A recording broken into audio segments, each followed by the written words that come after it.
So I lead public policy at the IAB. Public policy is about helping to ensure that our industry is understood and among policymakers and regulators who oftentimes are working on legislation and that will impact us. And we want to make sure that our interests are being taken into consideration. That's a big job, and especially at this point in this time in the year, this time after a pivotal election. Can you give us a big picture in terms of 2025 from a regulatory standpoint with the new administration?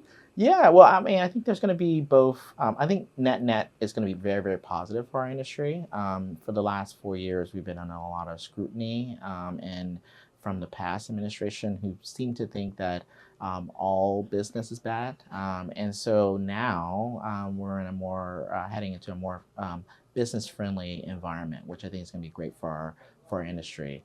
I think on the regulatory side, especially the Federal Trade Commission now has a new chair. That person I think is going to be much more sensible than the previous chair who was there. So really optimistic for our industry. We've been, like I said, in the crosshairs for the last 4 years. So really excited about what's going to happen on that side. When you think of crosshairs, you think of privacy and Yeah. consumer privacy. There are over 20 different state privacy laws, I think, but there also seems to be a push for federal privacy law. Can you talk about what the benefits of that would be? Yeah, yeah. So, right now we have 20 state laws. They're largely harmonized, and that's through our effort that we've been able to get them to be largely close to each other. So they all have they have opt-outs for targeted advertising. They don't treat it as sensitive data that requires to be opt-in. They consider other things to be that. They have consumer rights, so access and deletion and things like that. And so we've been really good about harmonizing them. And we want to do the same thing on a federal level. Because while there is largely harmonization, it does require create a compliance burden for businesses.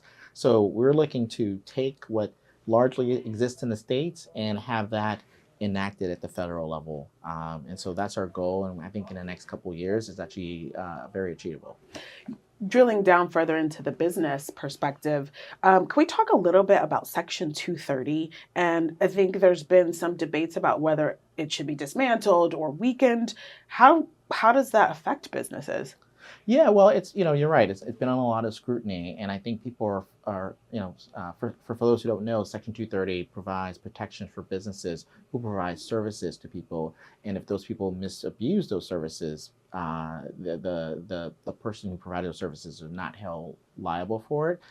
It's basically allowed for our internet to grow to where it is today. Yes, you're right. There are detractors who want to weaken it, and they're mostly focusing on a few big companies that they believe should do things differently and should not have those protections.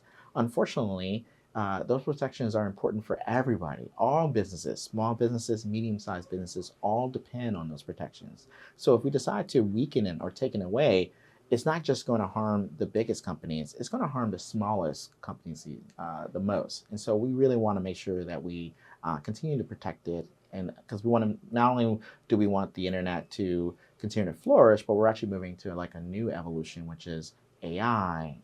And so we want to make sure that those things can happen.